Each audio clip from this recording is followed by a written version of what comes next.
Hello everyone, তোমরা সবাই কেমন আছো? আশা করি তোমরা সবাই ভালো আছো। আবারও আমি তোমাদেরকে একটা মিনি ব্লগ শেয়ার করছি। তোমরা দেখতে থাকো, আশা করি তোমাদের ভালোই লাগবে। তাই আমি তোমাদের কাছে একটাই অনুরোধ করব, ভিডিওটা স্কিপ না করে পুরোপুরি দেখার জন্য। দেখো, সকালে সমস্ত কাজকর্ম তো হয়ে গেছে, এবার পালা হচ্ছে রান্নার। আর বাজার থেকে তো মাছ নিয়ে চলে আসা হয়েছে, তো সেগুলোকে ধুতে হবে।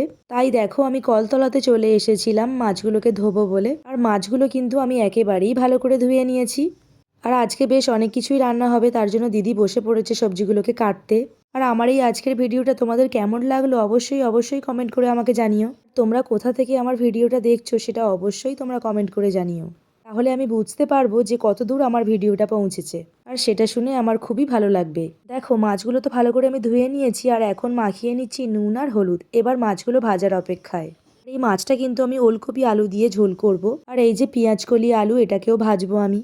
আর সঙ্গে করব বাঁধাকপির তরকারি। দেখো, বাঁধাকপি আর সবজিগুলোও কিন্তু কাটা হয়ে গেছে। আর এই যে টমেটো, এই টমেটোগুলো দিয়ে কিন্তু আমি চাটনি করব। আর এই খেজুরগুলোও কিন্তু দেবো। আর এই যে দেখো, বেশ কিছুদিন ধরে ধনেপাতাগুলো ফ্রিজের মধ্যে রয়েছে, তো সেগুলোকে নিয়ে আজকে মিক্সি করে নেব। মানে হচ্ছে ধনেপাতা চাটনি করব। আর এদিকে তো আমার ভাত হয়ে গেছে, তো ভাতটাকে আমি ফ্যান গড়িয়ে নিচ্ছি। আগে কিন্তু ভাতের ফ্যান গড়াতে ভীষণ ভয় লাগতো, কারণ হাতে পড়ে যাওয়ার একটা ভয় থাকতো। এখন করে করে অভ্যাস হয়ে গেছে। দেখো, আমি রান্না বান্না তো শুরু করেই দিয়েছি, তো দুটো কড়াই বসিয়ে নিয়েছি গ্যাসের মধ্যে। কারণ দুটো কড়াইয়ের মধ্যে রান্না করলে তাড়াতাড়ি হয়ে যায়। দেখো, একদিকে তো মাছের ঝোল আমি বসিয়ে নিয়েছি, আর অন্যদিকে বসাচ্ছিলাম বাঁধাকপিটা। আর বাবু তো স্কুলে চলেই গেছে, আর ওর বাবা গেছে ওকে আনতে। আর কিছুক্ষণের মধ্যে ও এসেও পড়বে। তাই আরও তাড়াহুড়ো করে আমি রান্নাগুলো করছিলাম। আর হাতটা যেহেতু ভীষণ ব্যথা করছিল, তো বাঁধাকপিটা নাড়তে আমার বেশ কষ্টও হচ্ছিল। আর হাতে ব্যথা করছে বলে যে শুয়ে থাকবো সেটাও হবে না, এটা তো আর বাবার বাড়ি না, এটা হচ্ছে শ্বশুর বাড়ি।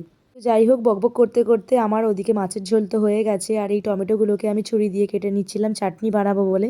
তবে এটাও কিন্তু ঠিক কথা, যদি বাপের বাড়িতে থাকতাম তো আমার মা আমাকে একটাও কাজ করতে দিত না। মা সব কাজগুলো করতো আর আমাকে শুয়ে থাকতে বলতো। আর এখন যেন যত দিন যাচ্ছে তত যেন আমার মনে হয় আমি যেন আমার মায়ের মতোই হয়ে যাচ্ছি। তবে এই যে টমেটোর চাটনিটা আমি করবো, এটাতে কিন্তু আমি একটু জল দেবো না, কারণ জল দিলে চাটনি ভালো হয় না। টমেটোটা আমি ঢাকা দিয়ে দিয়েই করব। ওদিকে তো আমি গ্যাসে বাঁধাকপিটা চাপিয়েই দিয়েছিলাম, তো ওটা ঢাকা দিয়ে দিয়ে আস্তে আস্তেই হবে। বাঁধাকপির তরকারি একদমই তাড়াহুড়ো করলে হয় না, একটু আস্তে আস্তে হলেই বেশ সুন্দর হয়। রান্না বান্নাটা করে নিয়ে চলে যাব স্নান করতে। আর ভেবেছি স্নান করার সময় গিজারটা চালিয়ে দিয়ে গরম জল করে একটু হাতের মধ্যে দেব, দেখি ভালো হয় কি। আর তোমরা তো কিছু কিছু জন বলেছিলে আগের ভিডিওতে কমেন্টস করে যে হাতের মধ্যে গরম জল দিতে, তো আমি গরম জল দিয়ে দেখবো কি হয়। মা বলছিল কি, গরম জলের মধ্যে একটু নুন দিয়ে দেবে বৌমা, বেশ ভালো লাগবে। আর তোমরা যে আমার ভিডিওগুলো দেখে এতটা ভালোবাসা দাও, আমার সেটা দেখে ভীষণ ভালো লাগে। দেখো, রান্না করতে করতে বাবু চলে এসেছিল ওর বাবার সাথে। এখন আমি তাড়াহুড়ো করে গেলাম বাবুকে নিয়ে আসার জন্য। ওকে এবার চেঞ্জ করাতে হবে আমার। ওর স্কুলের জামা টামাগুলো চেঞ্জ করে দিয়ে ওকে এবার উঠোনের মধ্যে ছেড়ে দেবো। ও একটু খানিকক্ষণ খেলবে, তারপরে আমি ওকে স্নান করাবো।